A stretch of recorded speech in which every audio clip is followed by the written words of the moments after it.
Aren't you excited? You're going to be a fairy. Déraciné was released just over 2 years ago, and despite being made by the acclaimed studio behind Dark Souls and Bloodborne, the game managed to fall under the radar and perform below expectations. Why? Perhaps it's because it released when VR was still fresh in its infancy.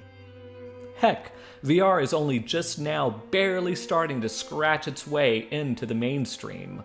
Or maybe it's because it felt like such a divergence from Software's previous titles.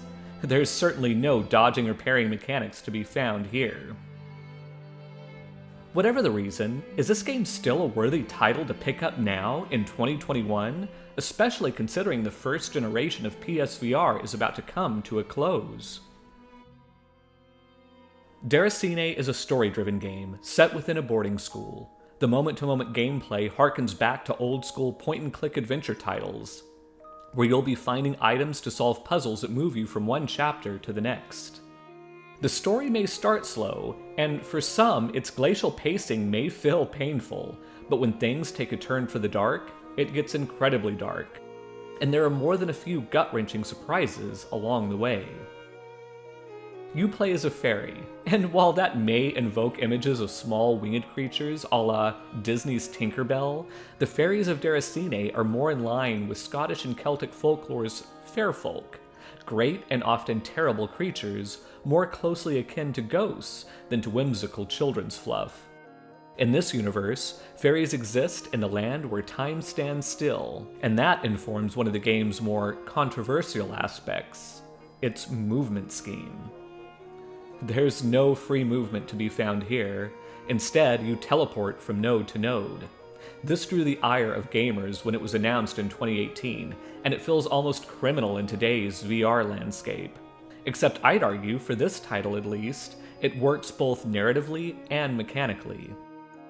The game's director, Hideki Miyazaki, said playing in VR makes things feel real, like other characters are standing in the room with you, but that as the player he felt separated or absent from the world, and the node-based teleportation movement, along with everything around you being frozen in time, really sells that notion of separation.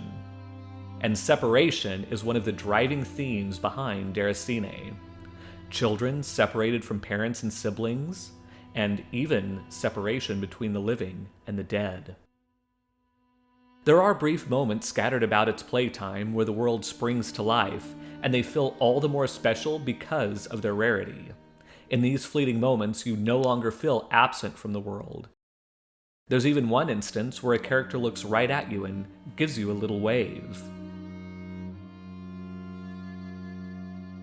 In 2021, after the year of isolation many of us have experienced, that can feel especially meaningful. So can I recommend this game now, 2 whole years after its release?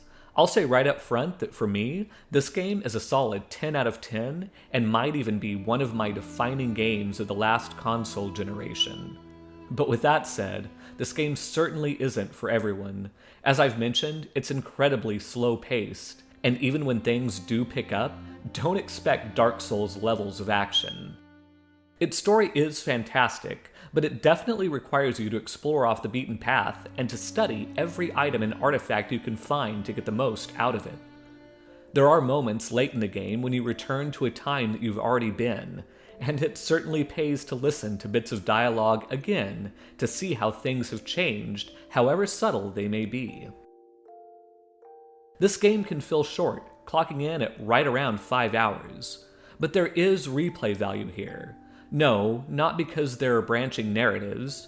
The game unfolds the same in each playthrough, but rather to go back and see if you can find new clues to the mystery at the heart of its enthralling story. It's only ever so often that a piece of media comes along that really sticks with me and leaves me pondering over it long after my time with it has ended. Déraciné certainly fits that bill, and it's a game that I won't be forgetting anytime soon.